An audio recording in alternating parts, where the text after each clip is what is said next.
Hello, this is John with Theology Ed. All right, we are going to dig into Leave the World Behind. This film has been requested by so many people, more than I've ever had before, as far as requests for a specific film. And it's one that I was already working on. As soon as I heard about this film, I knew it was going to be important, given the trailer and also the fact that the Obamas are the executive producers. And so this is an interesting film because it's apocalyptic, about sort of a collapse of the United States, produced by a former president, which is, pretty interesting. So what I'm going to do is I'm going to dig into this. It's taken me a while to put it all together. I don't claim to know all the details and understand every detail of the film. That's why these videos are good to throw up and get a lot of on YouTube and get a lot of feedback, comments from watchers. So I hope you'll offer your suggestions about how to improve the understanding. But let me go ahead and dig in. This is going to be probably a long video, and it's almost impossible to cover it all in a single. Cover the whole film in a single video, so it'll probably end up being part one of a multi-part series. What we have is a film that was released on Netflix on December 8th, the anniversary of when the U.S. declared war in World War II. It had been previously released in some theaters on November 22nd, the anniversary of Kennedy's assassination. And it is a film that features these deer. So you get the buck symbol here, even on the art, right in front and center. And it's probably one of the more mysterious and difficult parts of the film to explain. Thankfully, we have Get Out and some other films and places in similar or related content that gives us an idea of what's going on there. And there's some good hints, even in this film, what it's about, what the buck is. But let me go ahead and say at the outset, to understand Leave the World Behind, we need to understand at least the big picture of Donnie Darko. The two films are related. In fact, Leave the World Behind is, in my opinion, the new Donnie Darko. Okay, it was designed to explicitly to reflect and use some of the main concepts and ideas of Donnie Darko and apply it to U.S. politics and what's been going on in the U.S. in the last decade or so. So in Donnie Darko, of course, in midnight, October 2nd, after midnight, we have Donnie wakes up, does this little lean into the light, eclipses it with the eye behind it, and this is a symbol that comes up often in different films. I'm not even going to get into it right now. But this marks the beginning of his journey to his life in the Tangent Universe. Now, in Donnie Darko, a Tangent Universe is happens when the fabric of the fourth dimension becomes corrupted. Okay, if a tangent universe occurs, it will be highly unstable, according to the film, sustaining life for no longer than several weeks. Eventually, it will collapse upon itself, forming a black hole within the primary universe, capable of destroying all existence. In other words, you enter into a tangent universe, and then you have to save the world because it's such a dangerous situation. And when it collapses back upon itself, if you didn't do it just right, you're going to end the world. Okay, and that's what Donnie Darko is. And so what we had in Donnie Darko, the film was set in 1988. You had the primary universe, and then October 2nd happens. He goes through this. He sees Frank the bunny or rabbit or whatever in the pupil of this eye, leaves the room, and then an engine with the spiral on it like that lands in his room from a plane crash, but nobody can find the plane. Just the engine hits there, destroys his room. His room, of course, had the U.S. flag and the Swan Song Led Zeppelin record label poster on the ceiling, as indicating sort of the end of the U.S. And we go from there until from within this tangent universe to the end of the tangent universe, when we get another event. This time, like the spiral storm, and the plane. Donnie brings the plane down through that to cause his own death and the destruction of the U.S., but in doing so, he saves the world. I mean, that's the idea of the film, and so there's the plane coming down through this storm. In real life, there was a corresponding Hurricane Iris. Here's the iris of an eye. We talked about that in our Donnie Darko series. That was on October 6th through October, 4th or 5th through October 9th. But October 6th was when George Bush declared that, announced to Congress that we're going to be invading or attacking Afghanistan in response to the 9/11 attacks. And October 7th, was when the attack actually began. And it's very possible that you could even have a corresponding parallel line here, where you have the primary universe. We exit that October 7th. It collapses back on itself when? October 7th, 2023, when Hamas and Israel begin their war. Now we have the next big war in the Middle East. And if we don't do this right, the world ends. All right. But we don't need to dig into all that. What we have, though, is a primary universe exiting into a very unstable, dangerous tangent universe and then returning at the end of that, and the risk of annihilation of everything if you don't do it just right. Excuse me. All right. So what I'm going to do here is I'm going to show you what I think this is about. I think in Leave the World Behind, we have 2016 with the primary universe ending when Trump was elected in November of 2016. That is when you enter the unstable tangent universe that will soon come to an end. But if it doesn't come to an end the right way, you have the annihilation of everything. But in Leave the World Behind, you don't necessarily get as good a news as you do in Donnie Darko about things turning out okay at the end. What you have here, and I'll explain how this works, okay? What you have is the black President Obama, who owns the White House, controls the White House, is eliminated from holding office in November of 2016 when the white family, and not friendly, according to at least the narrative that you get, to the black population, Trump takes office and creates an unstable world, okay? And we need to get out of it at some point. And just like in 2016, you had an election between Trump and a incumbent Democrat, we're going to come back to that again in 2024, probably, when we have the Trump-Biden election probably happen, or something like that. Okay, we get this again, and we're going to have basically a MAGA versus incumbent Democrats. And if it doesn't come back the right way this time, you enter into an American Civil War. That's the film. So you have the black family comes back to the house, and he says, "This is our house," and like, "Excuse me." And this is what we're going to see, and we're going to look into that. And that's why when they go to the White House, part 1, the house, and at the White House, when they walk in, what time is it? 11:16, November 2016. That's the Donnie Darko clock. It looks like same thing. There's the clock from Donnie Darko, midnight. Here's the clock in the house, 11:16. The tangent universe began in November of 2016. That night, same day, we see the clock again at 11:16, between 11:16 and 17, but 11:16 I think is clearly what they're trying to get at here. Okay, 11:16 at night, and the house is about to collapse. See the instability we're getting? We're getting a Jenga. Right after that, while we're seeing the clock, don't do it that way, Clay says, because you're going to cause the whole thing to collapse. No. Well, go on, right? So the Jenga scene there is showing the unstable tangent universe is here. It's going to collapse if things aren't done just right. And so it's fascinating. Even at the end of the film, after the end of the tangent universe, when we go back to 11:16, look at when the girl goes into the house with the bunker. She walks in. Look at that little clock right there. She's about to make a decision.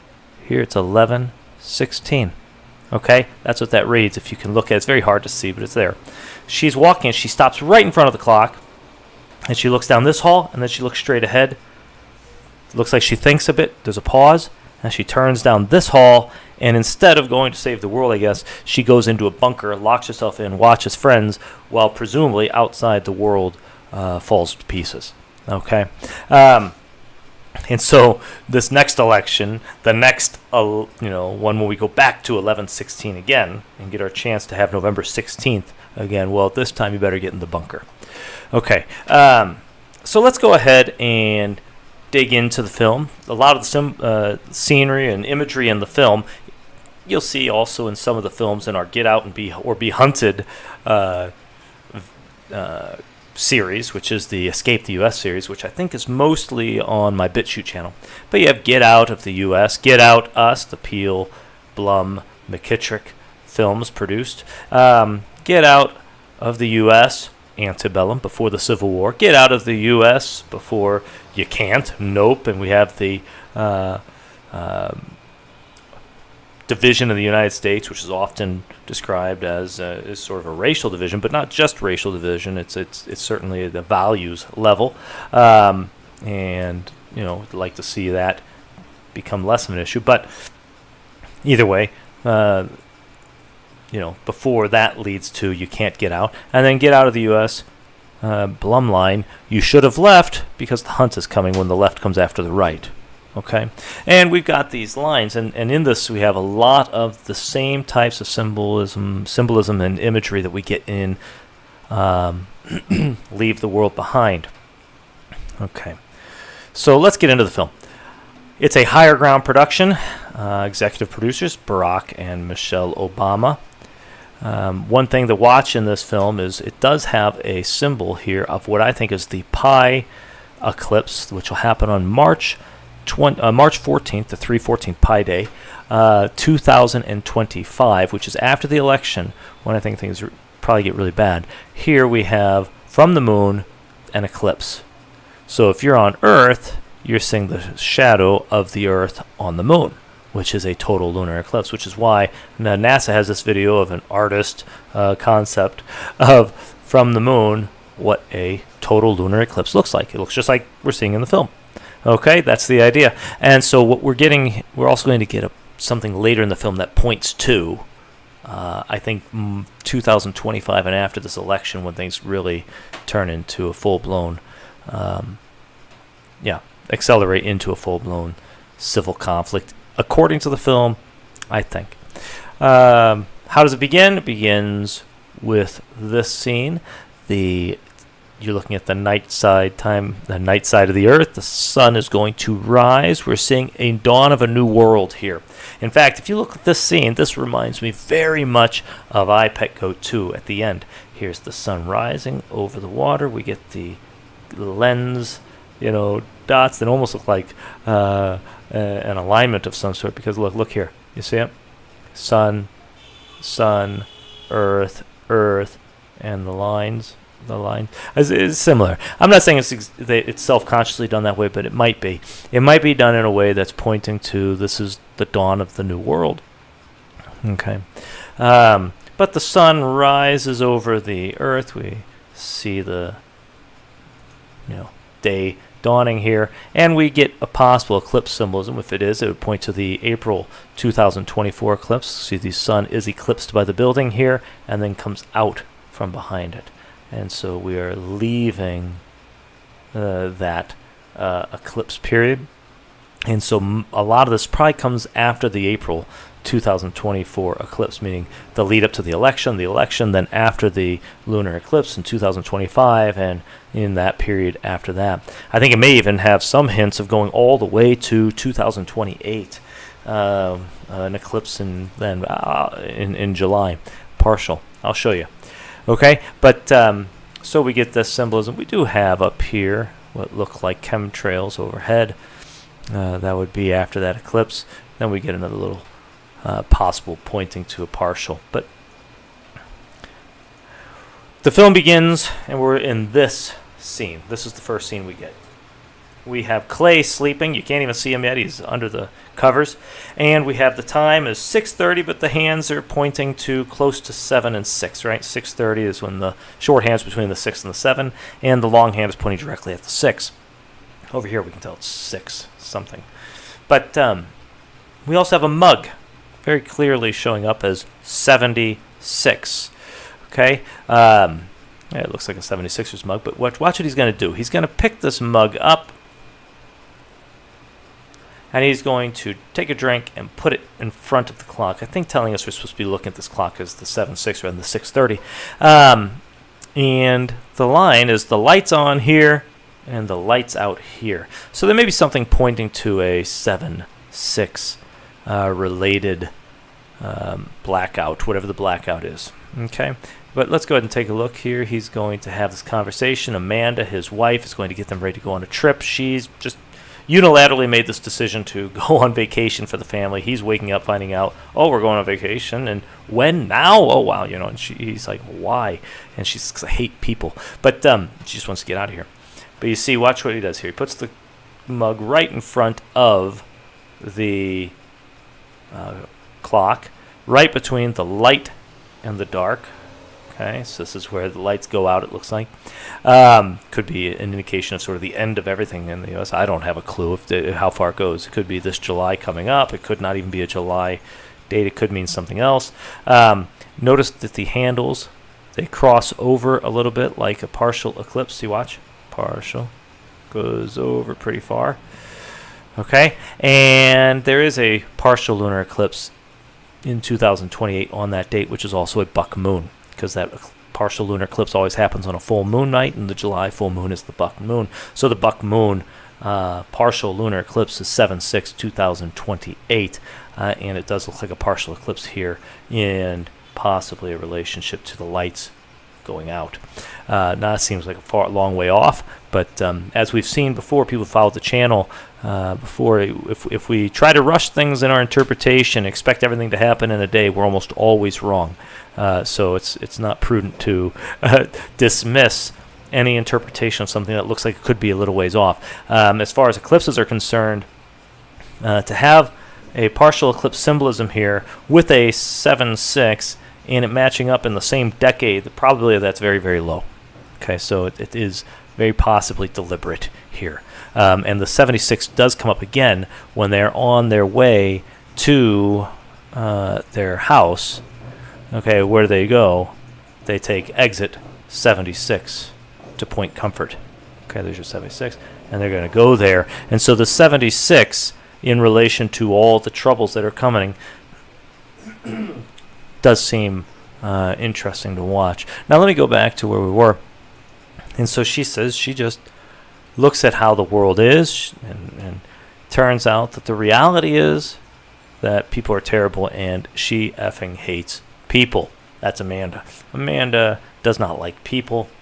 Clay comes across sort of as a weak, and even as he describes himself later in the film, a useless man. Okay, he doesn't come across strong, comes across weak. And right there, when she says she hates people, we get the opening song. The Revenge by Joey here. And it's a rap song, and the lyrics are informative. I'm really out for blood this time. Look, no, really. Heard they was sleeping again, so at night. Say it no more. This is a rude awakening. Kick in the door. In the film, Clay and Amanda, the white couple, are in the house, in the rental house, and George and Ruth, the black pair, so it's the father and daughter in that case, not a couple, but the black individuals, come up to the door and knock at the door at night. And so this is probably not coincidental. Back, and I'm badder than ever before. Don't get it mistaken, I'm ready for war. When I'm done at the scene, I won't leave anything. You won't even know who was involved. So again, this is related to the film. We have a lot of things happening, and one of the things that's going on as far as the plan for destabilizing the country in the film is misinformation and the lack of knowledge of who the enemy really is. Okay? Heard they was missing me while I was gone. I smell a victory back up on top, and it's where I belong. Back up on top. The black pair go to the basement, where even though it's in their own home, and the goal is to return back up on top where they belong. And this now they on my body made it to the top. Ain't no way that they could stop me now. Now they gonna say I joined the Illuminati. I got demons all around me. Tell me what they know about me, huh? Okay. So, and during this time we get upside down flags, we get guns, we get planes and warships, and like markets descending charts, and you have a lot of things here. Upside down, this flips, I think, into upside down statues of liberty. And we get the clocks. We're supposed to be watching the clocks in the film. All right, and we get all the way to, we even have our Teslas. The end where we get the eye and straight into what could be overlapping rings, implying the eclipses, and then leave the world behind. That's what she says. She's talking to someone on the phone about the advertisement that led her to find this home. And so they're going to go to this hamlet. I'm going to move fast. I have a ton of slides to get through, and if I don't think there's something, urgently important to cover, I will move fast. But so we listen on the radio. You can overhear Juan Soto is mentioned briefly, which is interesting because Juan Soto made the news right before this film was released, like the day before or something like that, when he was traded or acquired. He's a Major League Baseball player. All right. And let's see. So now we're going to get introduced. So we already know Clay and Amanda. Now we're going to get Archie and his sister Rosie, or Rose, and she is watching Friends. Okay, she's going to spend a lot of time watching Friends, or at least wishing she could, and she loves it. As her mom says, she doesn't just like the show, she worships it. Okay, it's like her god. And here we have the situation is that she's gotten to the last episode of the series finale, and even at the opening, while she's on the road, she's trying to watch it, and this ride's closing, and it cuts out. They lose the connection, and then they're going to have a blackout or lose their internet power, their internet connections later as well due to a cyber attack. Okay, so she's disappointed by this, and this is going to be important throughout the film. As they're going, we've already talked about this, they're going to exit 76, which is connected to the 7-6 lights on to lights off. They're going into the place where the lights are going to go out. They're also going to Point Comfort. Very important. Point Comfort is in 1619 on the stereo. Later in the car, he has 1619, gets a little bit of a signal occasionally. In 1619, 20 to 30 enslaved Africans landed at Point Comfort. On what ship? The White Lion. Okay, so what we have here is 1619 is the arrival of black slaves. So right after, we'll get to this in the chronology of the film in a moment, but what we have here is, I think, the idea that when this November 2016 tangent universe occurred and Trump took the White House shortly after the election, what basically happens is in this unstable universe, it's like you have slavery returning again, but the slaves this time are not coming to be submissive. They're going to make you feel like it's okay, but there's a plan in place to return to the top, as the song at the opening of the film points out. Now, while this film is framed in terms of black and white often, I don't think the right understanding of it is that this is purely a race issue. Obviously, I think what we're looking at is values difference. Think left, right, woke, traditional. Think as a sort of representative film, sort of like the paradigmatic. I don't know the right word here, but sort of the evil white male versus the oppressed. All these types of ideas are at the back of this, I think. But anyway, so they go and they arrive at this home, which is a white house. We've already talked about that. They go in, and immediately you see the Donnie Darko clock at 11:16. You then have them. Oops, there it is. Them coming in, thinking the house is beautiful, and occupying a home that is not theirs. Welcome to the home, like they just went into the White House that's somebody else's before, and they're taking over, but there are certain things they can't get into, like the liquor cabinet. The kids immediately go play in the pool. They're having their good time. The Wi-Fi password's hard to get. It's one of those complex ones because the guy must be a cybersecurity guy. They speculate. The kids look so happy. Go to the car. We have this art. This art's very important. It's pointing the white people go up and the black ones go down. Okay, and that art will change throughout the film. It's very subtle. You have to catch it. Okay, they do these things in films like this. You don't even expect it, so most people will not see it, but it's there because here it is at one point in Chapter 1. In Chapter 2, after George and Ruth, the black man and black woman, arrive, it looks like this. It's becoming less clear who's supposed to be on top, and then later it gets even more fuzzy. Okay, in the final chapter or part.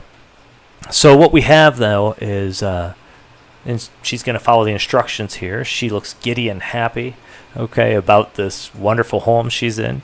She goes up the stairs, going up where she belongs now that they've occupied this home, and she joyfully hops on the bed, which has the wave and ocean art behind it, which is interesting as well. Okay, she's happy. She's going to drive to the Point Comfort Marketplace, buy some groceries or whatever. And there she sees Danny. Danny is stocking up on water. He's not happy to have somebody even noticing him. He's got his Dallas Cowboys hat on, which I think is going to fit into this sort of southern idea of, I don't know, stereotypical southern guy who's a prepper and not trusting the government, not trusting anybody, and all of this. Okay, whether or not that's accurate is irrelevant. That's how they portray it. Now, we go here. He's back at the home, and you get this idea that he is not, and these people don't really care about issues that matter. He's watching the game like it's just a game. It's a fun game, whatever. He's watching, it looks like Washington versus the Braves, but we have the Braves fans doing the their little tomahawk chop, which of course is despised by a lot of people who would consider themselves woke or progressive or whatever as racist. Okay, because they're imitating, as though Indians or Native Americans are all evil or violent or whatever. They're doing the whole tomahawk chop thing like a threat. Okay, all right, so she brings him some cigarettes. He swears they're not his. Relax, I bought them. Let me see here. So he's grateful. He wants to make love. She's not interested, so there's a tension amongst them, perhaps indicating something like what's going on between, what was implied to have been going on between Trump and his wife, but I'm not sure what exactly is going on there. See, he sighs in disappointment. And now we get to something very interesting. We have on the wall barometer here, this barometer. She's supposed to run, get ready to go to the beach because the kids are going to be calling for it soon. And watch what happens as this barometer transitions into this view here. That's a barometer, guys. That's interesting, right? And it's pointing here, and as the car comes in, the camera work makes the car go to the right as the barometer measurement goes down to the left. It goes down dramatically. That would be like a hurricane. Okay, barometers, what they measure air pressure, and when there's a big drop, that suggests storms, and most extreme cases, hurricanes, which would be very much like Donnie Darko and Iris Mark in the beginning with the hurricane at the same time as the real events take off. I wouldn't be surprised if we have a big hurricane or something at some point that would sort of mark the beginning of the blackout or the cyber stuff or the gradual changes, if there's anything like that happen. And we'll talk about the blackout in a minute. This may not be a literal blackout. But anyway, so here you have the direction in going this way and the car going that way. That also represents a lock. If you look closely, doesn't that look like a lock? A keyhole? Yep. You put it in and you turn it to the left to unlock it. This is the beginning of where you really enter the tangent universe. Okay, this is where everything starts to become a mess. And you'll see this key becomes interesting later as well. Right here, look. we'll get a key, and what do you go into? All this sort of old, even some of it looks like Civil War art. Okay, yeah, see, so images and pictures. So it's where they locked up their stuff, and we get the dates on there. If you want to look closely at the key, you get a July 4th 7/4 possibility there. But what you have is a key opening. This is the beginning of the Tangent universe, and it's going to take us into the problems. Immediately after this scene, we see, and you see the eerie music is going on during this scene, we go into a period where we see problems, see evidences of the attack. Okay, the key has been turned.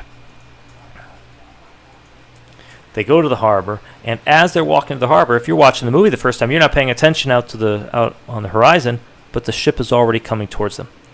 That's because whatever the cyber attack is, or whatever the attack was on navigation for the oil tanker, has already begun. Okay, probably began with the key, so it's on its way to the shore. It's going to crash into the beach, but they're going to, set up like it's, just a regular fun day, because they're not aware of what's happening. They don't see the shipwreck that's coming. They look like they don't care about anything. They're walking over disgusting trash on the beach. They're not trying to avoid it. He is typical, I guess, teen, or not typical, but a teen who's distracted by the woman in red, like in The Matrix. He's not paying attention. But Rosie, on the other hand, is attentive. She looks and says, "Look at that boat." She's the first one to catch it, and she's going to keep watching it. Okay, she's going to be the one who stares off and pays attention to things like this with a deer or whatever, and other people are dismissive. So there they are, doing their thing, eating, snacking.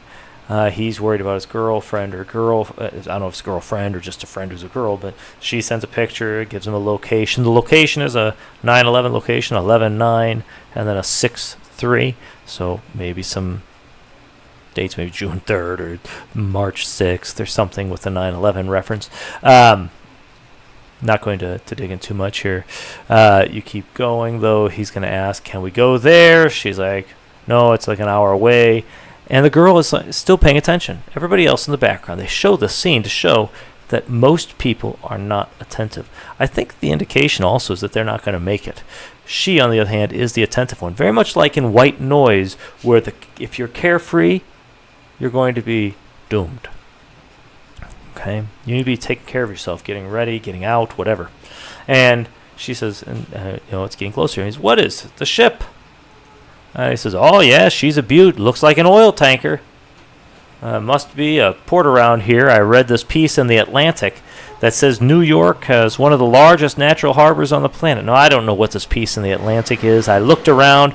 Here's the Jamaica experiment. I think it may have, I couldn't get full access, but I found it by looking for New York having a large harbor, and this, I think, mentioned something about it. Well, anyways, you can look into that article if you're interested in seeing what he might be subtly referring to there that we're supposed to take note of. So again, they're sleeping, reading, looking the other way, and what is Rose doing? She's looking off. "I think that ship is headed towards us." "What was that, sweetie?" They're not really paying attention. "Clay, wow, it's getting close, huh? Do you think that's a problem?" "Nah, come on, it's got to stop. It's got to, right? Wake up, Archie. Come on, bud. Help us pack up." See, they are barely going to get out of the way, and it's only because of Rose. And they are, even to the very end, trying to give themselves hope that this shipwreck is not going to actually happen. Okay? And that's what White Noise also talks about. He says, in the face of, I forgot the exact wording, but in the face of, what looks like inevitable doom, we keep inventing hope. Right? Here he is. You can see him inventing hope. "Nah, come on. It's got to stop. It's got to, right?" He's trying so hard to stay positive. Okay, and we see that throughout the film. "Wake up, Archie. Come on, bud. Help us pack up. Leaving already?" And they're going to get ready to go. And here is the White Lion coming, and it crashes into the shore. Now, I'm going to give it give my interpretation of that in a minute, or at least one possible interpretation. I'd like to hear what people have to say about it. But the White Line, of course, is the name of the ship that brought the first American slaves, black slaves, to the colonies in 1619 in Port Comfort. So this is, definitely being pointed to here. However, the names of George and Ruth and George, the black man and his daughter, their names coupled with the tattoo on her shoulder indicate that I think what we're supposed to be seeing is that the this time the minority, black, or oppressed populations are not going to take it from the MAGA people anymore. It's sort of an uprising. But let me go ahead and look into this. I'll show you how this goes. So there it is. It arrives. You almost get this sort of shark attack. We know we've talked about shark attacks from iPet Goat 2. You get this pretty clearly here, I think. Looks a lot like it, right? I don't want to make too much of it at this point. You can dig into that, look into the shark attacks in iPet Goat 2, see if you can line them up in the chronology. Maybe it's one of them. And they're going to leave because they have to. Come on, let's keep going. There's been a handful of these up and down the coast. They're trying to find out what happened. It has something to do with the nav system. And they're going to watch it on their tablet or phone or whatever. And they're going to go to Starbucks. Coffee plays a very big role in this film. I have not figured out coffee yet, what the significance is. Now, coffee, if you think about coffee, coffee is black coffee, we call it. And sometimes you mix the white in with the milk, black and white. So lining up with the race issues, it could be there. Like at the beginning of the film, Amanda has the 76ers cup or whatever, and she says, I made the coffee just the way you like it. Here they are in the middle of this situation, right, where they're this slave ship by the name, okay, in the symbolism of the film, arrives, and immediately like, hey, there's coffee. Takes their mind off it to go get their coffee at Starbucks. Coffee will come up other places too, and I'm quite sure it means something, and it's worth giving some thought to. All right, so they go back, and these navigation system problems that that the ship had, well, they're starting to have problems at home with their internet connection. Television, they lost the TV. There's no signal there. They also are wondering, does the router need to be reset? They can't connect. Okay, so we're getting the problems with connectivity. This is going to tie into the what looks like, or at least they're told, is a cyber attack. The hints are there. Okay, you still going to be down with burgers tonight? Yeah, I could be down for that. I guess the burgers could be pointing to the vodka, but not going to get into that right now. Meanwhile, the kids seem to be over it. They have completely, it's like they saw it on a show. They're on to the next episode. They forget what they're playing. And here we get our first sighting of deer. And I want you to notice that what we have is an adult with a child, or her child in this case, right? And it's coming into the land or onto the property. They view it as a good omen, but the music says otherwise. It's, one of those, it's one of those eerie songs or whatever they talk about in the captions. They'll say eerie music plays or whatever. Well, that's what sort of comes in here. These are not good news, even though Mesoamerican mythology says it's a good omen to see deer. They enjoy looking at them briefly.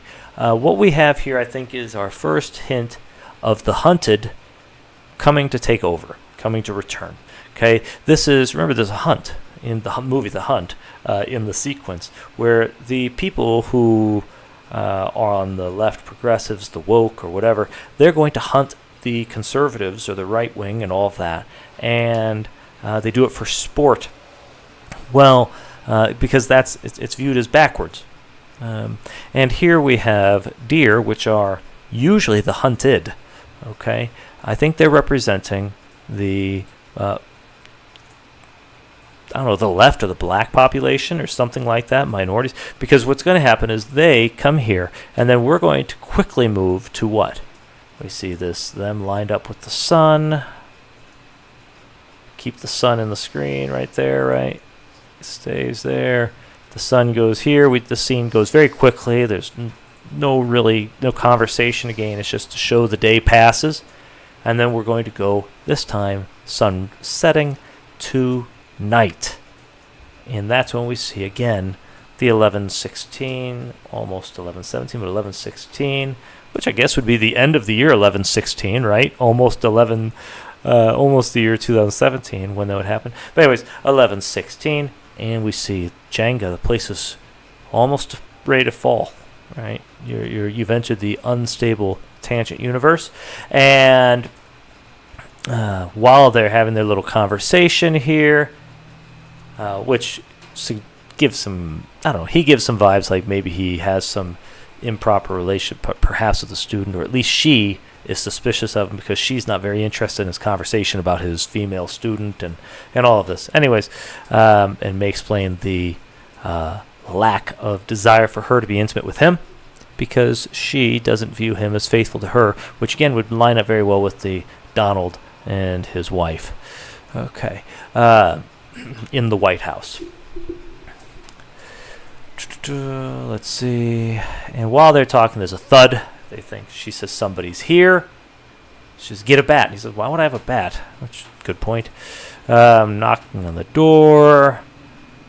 And he says, get your phone just in case. But he goes, and here we meet George, or GH, and Ruth. Can I help you? I know it's late to knock at the door way out here. Couldn't decide if we should knock at the front door, the side door, and this went on some time. I thought we should try the side door because it has glass, and you'd have seen us and known we're just. But you must be Amanda. And she's like, how do they know each other? And he says, excuse me, do you know each other? Wait, where'd I go? Do you know each other? He's G.H. Scott, or his name is George. George Scott. She has a tattoo on her shoulder that's 96 that becomes, it's very clear in a later scene. You can see it a lot better right here. Let me show you why the 96 and George Scott are important. On June 6th, 1730, there was a revolt on the Little George. And this is on the theme of African American slavery and resistance. So this is right on topic. On June 6, 1730, approximately 96 Africans held captive on a slave ship revolted against the ship's captain and crew, eventually taking control of the entire ship. Who was the captain of the ship? Captain George Scott. Okay, now, who do we have here? We have Captain George Scott and the 96. I think this is not coincidental. This happened right after the grounding of the oil tanker named the White Lion, the slave ship, right? And so this ship arrives, and instead of the slaves being ready to cooperate and just submit or whatever, or be, not necessarily ready to, but being forced to, in this case, they're going to rise up. This was a successful uprising. They actually took control of the ship, turned it back, and drove it, steered it back successfully to the continent, African continent, and escaped. Okay? So this was a successful revolt. This is about revolution. Here, what we're seeing is the knock at the door, kick at the door, like we see in the opening song. Don't be mistaken. What does that say? Don't be mistaken. We're here for war this time or something. Let me find that page. Okay. Here it is. Heard they was sleeping again, so it's late. Say it no more. The kids are asleep, by the way, at this time in the film. Say it no more. This is a rude awakening. Kicking the door back in. I'm badder than ever before. Don't get it mistaken. Don't get it mistaken. Don't misunderstand what's going on. I'm ready for war. Okay, so what we have here is the... Let me get back to that slide. The revolution. The revolt. The return against MAGA. If you want to think of it that way. The left against the right. They're returning to their house, which she's going to insist, after it all, it is his house. Oh, this is our house, okay? We're getting the divided house that comes during the MAGA period. Okay? And that's what's being represented here. If we keep going, he explains who he is right here in this scene. And know that this is our house. Okay. And we see a very clear divide here. White walls, white people, dark background, dark people, right? And you get this, this is not accidental the way this is presented. And they're going to come into the house. He says, I'm sorry. This is our house. I'm the George you emailed back and forth with. This is your house? Like, she doesn't believe it. She's getting annoyed. I'm sorry, you think we could come inside? Oh, yeah, come on, Clay. Says, got cold out all of a sudden. When I heard that it got cold out all of a sudden, I thought, is that some sort of hint at like fallout, nuclear stuff? And, I don't know. I'm just speculating. You have to consider different options. And when they go in, there's an actual connection possibly. And I'm not saying it's what's going to happen, but I'll get there. Okay. I understand it's really strange for you turning up like this unannounced. No phone service. Yeah, it's almost as if we're telling the truth. Ruth really does not like Amanda, and Amanda doesn't like any of them at the beginning, especially at the beginning. And so what we have is this, exchange that really shows that. And then, hey, I'm Clay. He's trying to be friendly. Hi, Ruth, she says, and GH, and all of that. And why don't we sit down and, talk? And Clay's trying to be friendly. And she's like, the children are sleeping. He says, I wouldn't worry too much about them. Archie'd sleep through the atom bomb. Now, it could be a literal atom bomb, or it could be symbolic of this revolt that's sort of beginning, right? You'd sleep through it, you'd miss it. And the kids would sleep right through this black thing that causes the blackout, because she speculates later, she even says later, the blackout could be a symptom of something, could be the symptom of something like the bomb you said your son could sleep through. Okay. And what did the son sleep through? He's sleeping through the arrival of this George, GH, and Ruth. Well, anyway, so they get talking. GH is comes across very educated, competent, intelligent, connected, board of the Philharmonic. He has clients who are, powerful defense contractors. He has some knowledge he doesn't really share with anybody else initially, not because he's necessarily in the film hiding it, as much as he himself, like everybody else, is holding out hope for a good outcome, or maybe not the worst case scenario, because what he knows about is a worst case scenario. Okay, what he thinks could be the case. Let's see. He tries to encourage people to listen to classical music. Do you mind if I get a glass of water? Oh, no, help yourself. Anyway, we're driving back to the city. She's getting annoyed that he's being so friendly. And then something happened. Now, listen carefully. It says there's an inconsistency in the story from GH. He's going to say we're driving home and something happened. Well, later, when he gets in a bit of a bind where he has to present his ID, he's like, I left it at the symphony. Must have left it with the people I checked it with with all the commotion when this was coming up. And the question was, whoa. You didn't even know about this till you're in the car, right? When you're driving back home. Not when you're at the place. So which is it?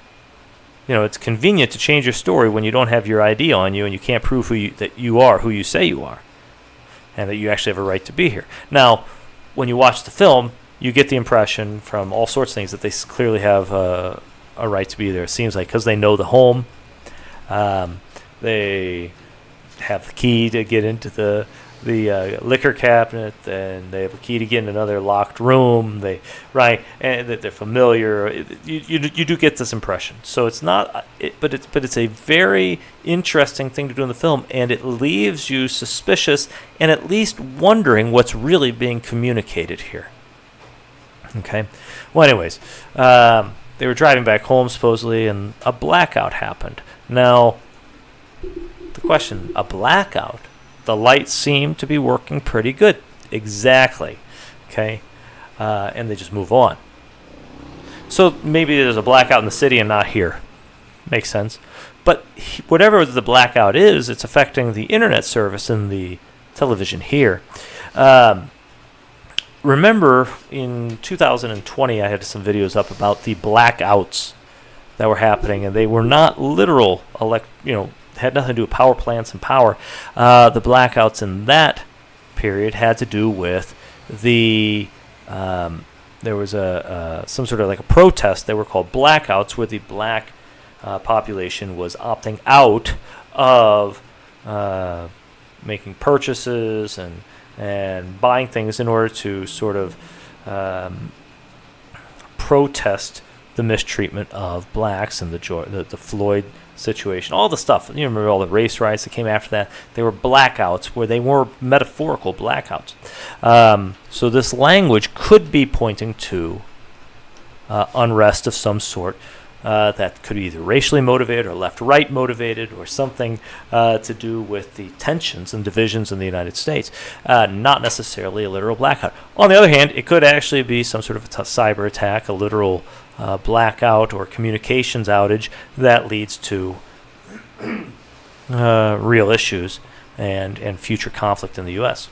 We'll see when the time comes. But I'm just drawing attention to the possibility that it could be something else. And the fact that the lights are on while it's a blackout, this exchange right here could be a hint that the blackout is metaphorical.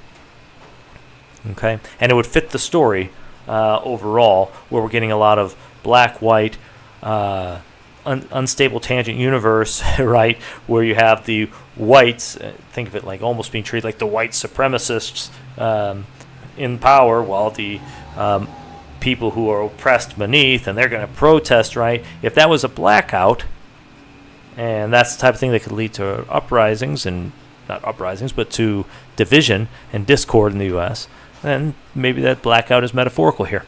Okay. Well, with everything that's probably going on in the city right now, we didn't. They did. She interrupts. They didn't get up there because of the stairs. That's another story that doesn't pan out. He does have a knee issue, he says later, but there's a deeper reason for why he didn't want to go to the city during these events. Okay. I said, let's go here, and they'd feel better. And she was surprised. They want to stay here. And notice she says, in his house. She's really trying to drive that home. This is not your house. The unstable tangent universe, when Trump was president and MAGA had power, that's the unstable world. That wasn't his house. That was always Obama's house and belonged to them, in a sense. Okay. Under the circumstances, we thought you might understand. He says, oh, yeah, we understand. But she's like, I think what he means is, well, we're going to have to talk about it and come with something. We're on vacation. She doesn't really want him to stay there. He's willing to pay. It sounds like he's trying to get him out of the house. You want us to leave? And then he comes to, no. You don't have to leave. You don't have to leave. They'll stay in the basement. So now the white people will be upstairs, and they're going downstairs, and he's going to give them some money. See, she's offended almost. Downstairs? Why would we go downstairs? Now, incidentally, with her, she's got her 96 on there. On that slave ship,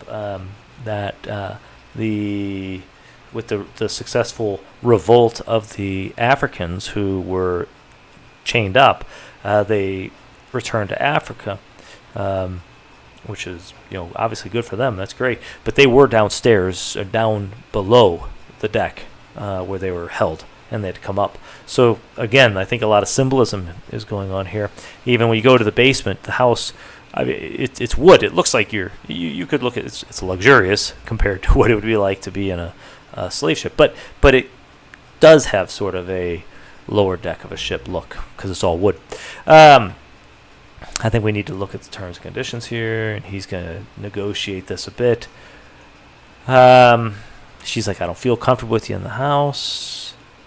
It's a blackout, could just be a couple of hours. He says, may I? And he goes over, and he has the key. Remember, the key turns this thing, gets it all going. Who has the key? He's got the key, and that's gonna become explicit in a second. But so he may have left the White House, but he always had the key and keeps control of it. I think is sort of been communicated here.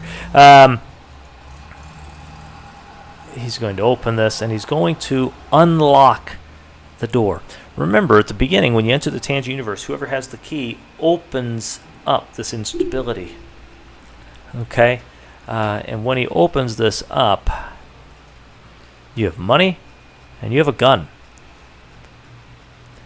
These are the things that come from the unlocking of this key, I think. I think this is what they are saying is going to come from the MAGA thing. Probably gain for the people in power financially, but then the gun is going to be drawn later, and you're going to get the violence out of this eventually. Okay, so he comes back, gives him the money. Clay is agreeable. He's like, well, let's take the money, let him sleep, not a big deal. She's like, I don't feel comfortable with the people in the house. Let's go have a talk somewhere else. And they go have their talk. He's like, it's a blackout. What, you think they're lying? It's a young woman and their father. They're looking innocent enough. She says they're strangers. They introduced themselves. They knocked on the door in the middle of the night. Would you rather them burst in? They scared me, she says, Well, I think, that they were scared too. Right? I mean, they didn't know what else to do. She's like, go to a hotel. He says, this is their home, as the girl kept reminding us. Well, we didn't ask for any proof. I didn't hear the car, did you? He says, I didn't hear the car. She said, maybe they snuck up on the road. It doesn't seem like their house. Why? Because they're black, probably. She just doesn't think it belongs to them. It couldn't be their house, such a nice house. And on the board of the Philharmonic, I don't know, it just feels like a con to me. Now, in this film, the people who are most observant and skeptical are usually right. Okay? I'm not saying that this is good. I'm just saying that the people who are paying attention are usually right. And that falls in the same line with the narrative in White Noise as well. The people who pay attention and are not carefree are the ones that have the best chance of survival. The ones that sit there and keep inventing hope and a positive spin on everything are usually wrong. Okay? So she comes up with these sort of, but she seems to be motivated by her racial bias and prejudice, but maybe not. It is also a very uncomfortable situation. Whatever race the people are, if they show up to the house and say it's their house, when you have a contract that says you're renting it for this period, and they want it back in the middle of the night, and they are trying to get you to move out, or at least let them to stay there, and so on, that's, perfectly reasonable to want to see evidence of who they are, to try to talk it over with them, maybe even ask them to leave and say, you know what, I'm not comfortable with this. We have kids here. All reasonable things to do, too. But some of her explanations here, like she says, well, maybe they're the housekeeper and the groundskeeper or something, and this sort of thing. But he doesn't want to climb a bunch of stairs. That's ridiculous. Give me a break. All feels a little improvised. What if it's a scam? What if the blackout over? That's just part of the story. And besides, he had the keys. See, here's the emphasis. He had the keys. We're talking about the key. The key. The person who holds the key is the character who I think is representing the real owner and the previous occupier of the White House, who represents stability, intelligence, and decency, and all of this, while you get the sort of adulterous, unfaithful, heartless, because he ends up leaving this Spanish speaking woman on the side of the road in the middle of the apocalypse and doesn't help her. Heartless, cold, weak man who's renting his home. Right? That's the idea. Who has the key? Well, the previous owner actually holds the key. He's the one in control of all this. He opened the liquor cabinet, remember? So what if he had the keys? Maybe he's the handyman, and she's the housekeeper, right? So handyman, not groundskeeper. Anyways, and he goes with this. He says $1,000, and well, at the end, what Clay says is, I'm gonna go down and I'm gonna feel it out. If I get bad vibes, they're gone. If I don't, we'll let them stay. And so he goes down, and Clay, coming across as sort of weak, guy just says, "All right, I'll have a drink." He drinks the drink that George made for him. Really likes it. You should try this. I think you dig it. He's immediately coming across like he doesn't care. She's like, "I'll pass," offending Ruth, who says, "I'm going to go out and get some fresh air." And again, here we get as Ruth is leaving. He looks like he may be just looking out. He may just be watching to see where she's going, but he may also be sort of checking her out. And you see Amanda looks at him like, you did something wrong there, and you need to step it up and get back on, on track here and do your evaluation of this guy. And so if he's not going to do it, Amanda's gonna. Okay. So again, we're getting these tensions between the two. He says, "You have a beautiful. We love it. Glad to hear you do too. How long have you been here?" "Oh, bought it almost 20 years ago now." But at this point, it's home. Or home away from home and all of this. And she says, she starts to question him until she finally gets to this question of, "Can I see some ID?" She's asking where his wife is, and his wife's on a plane, was on a plane. Presumably she died in the crashes, but whatever. "Can I see your ID?" And he's like, "Oh, Amanda." And this is where it gets fascinating, because he says, "You're a stranger showing up in the middle of the night, and my kids are upstairs, so it's like a fair question." And she's right. I mean, it is a fair question. In that circumstance, if you had kids in the house and somebody just shows up in the middle of the night and you don't know who they are, it's reasonable to want to know who they are. He says, "Of course, I understand." So he checks, and he cannot find it. He says, "You're not going to believe this, but I left my wallet in my coat pocket, which I checked at the Symphony, and I got the wrong slide there. No. Oh, no. In all the commotion, I must have forgotten it there." "You said you heard about the blackout while you were on your way home." Okay? Right here, we should get clarity about what's going on, right? This is suspicious. It's very suspicious. You insist on the ID, and he doesn't come up with it, and he changes his story to explain why he can't come up with it. That's suspicious. Now, at that point, we get an interruption. Ruth turns on the TV. And here we see the hand pointing, which I think is a hint that these are supposed to be viewed as hands pointing up and down, like I pointed out before. But anyways, we get the hand pointing at the TV because she's also just turning on the remote. Okay, and here's what we see. A national alert, the emergency broadcast, and all of that. Okay, every channel. And it starts with 10-4.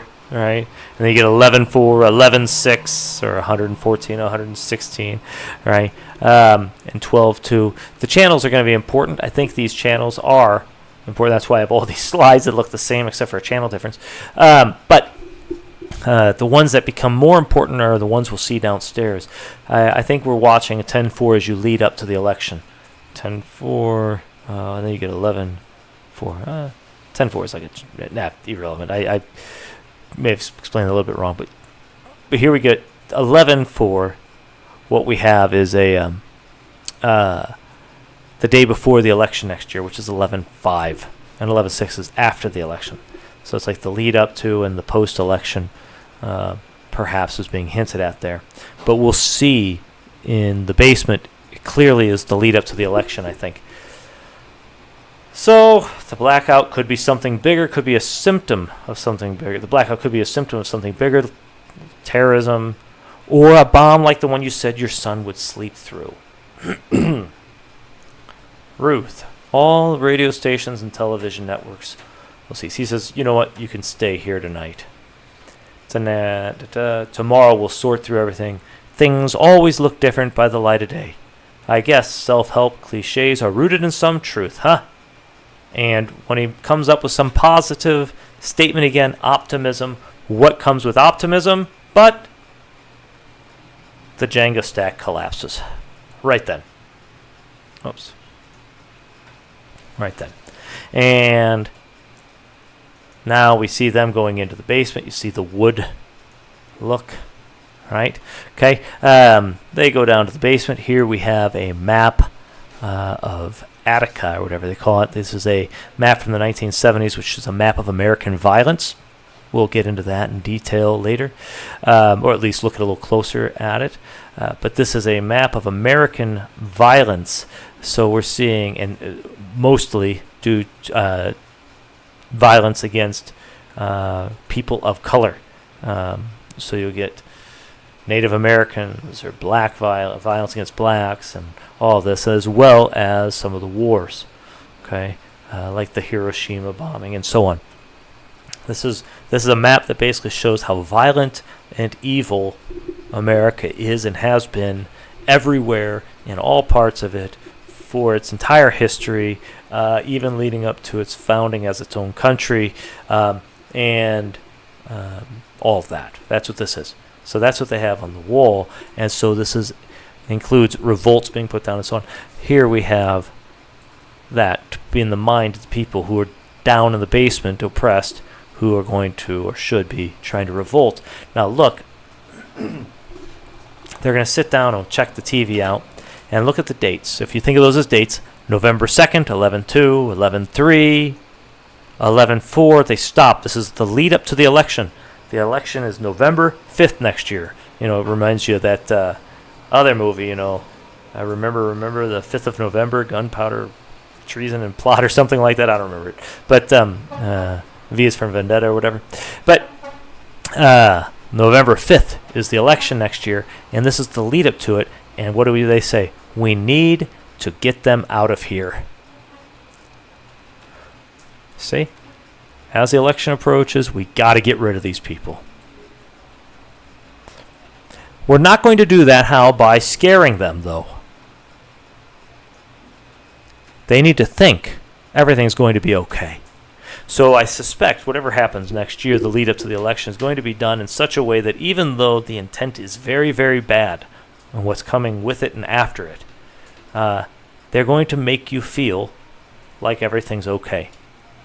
Even if some stuff's going bad. Even if maybe there is some little cyber attack, or maybe there's inconveniences, or maybe whatever. But you're being misled to think everything is going to be okay, right? The idea is that they need to think everything's going to be okay up to through the election here, okay? But we're not going to get them out by scaring them out. They need to think everything's going to be okay. And she's like, everything is going to be okay, isn't it? And the eerie music plays, because it's not. What's going on? What are you thinking? Your client didn't tell you anything, did he? There's no point in talking about this until we know more. That's what I think. Well, his client did give him some hints. His client, who was a defense contractor, who was a part of, jokingly, the evil cabal that rules the world, made a surprise call to George to move a lot of money around right before the symphony, the day of this event. And when George was joking around, says, what do? You got to go out and hang out with your evil cabal, or take care of something with them. The other guy, who's usually a fun guy, good friend of George, and laugh with him, even his bad jokes, didn't laugh, just take care of yourself. And that was the end. So that's what he's not telling her right now. And now we get to see the up and down in the house again. So we move up from their basement, or the lower deck of the ship, if you want to think of it that way, and we move up to the dark main floor, and we see the white are above and the black are down. We're going to pass through that art, keep going up until we get up to the white quarters where they can see the water. See, this is the ship symbolism. They're above the deck. They can see the water. They are down beneath. They don't get to see the water. It's a ship. The house is representing the ship. And this is going to be the revolt of the people in the bottom, the black slaves, the 96, coming up against them. And up here in this conversation, don't take it too personal. She's really bothered by the way that girl treats her. I don't think I can listen to that snark anymore, even if this does turn out to be their house. He says, are we still on that? Well, there is not one photo on the wall, not a wedding picture and all this. Where are the pictures at? Well, there are. When you look later, she has a key. She goes in this room. Here are the pictures of the past. And it's related to Civil War and all of this. So And there you go. Let me see here. You can take a look at those pictures. She says there's just something about that that's off, and he's getting annoyed, sort of a little tired with that. Why didn't you say something about the boat, what we saw at the beach today, the boat? It was an oil tanker. Well, why didn't you? Tell them, I mean. I don't know, it just seemed like it was piling on. Why didn't you? She says, I was afraid. Afraid of what? That it could confirm something. And they're going to pan down here, and they get down, and we see the broadcast, and we get while nobody's actually down there to see it, which is when we get information like this, we see the cyber attack across the country, and we have high levels of disruption to low levels of disruption caused by the attack on a map, right? And you can take a look at the map, see what it shows. I don't know how significant the specific locations are, but there you have it. And then we're going to move into the next part of the film, part 2, The Curve. And at this point, we're still in the unstable tangent universe, if you want to think of it like Donnie Darko, and we're going to keep working through it in subsequent videos, okay, in the parts to come. This will be part 1. Thanks for watching. Let me know what you think. Like, share, subscribe, do all that good stuff, and let me know what you think, and give me some corrections or good feedback, and make some suggestions about some of the difficult stuff. All right, take care. Blessings.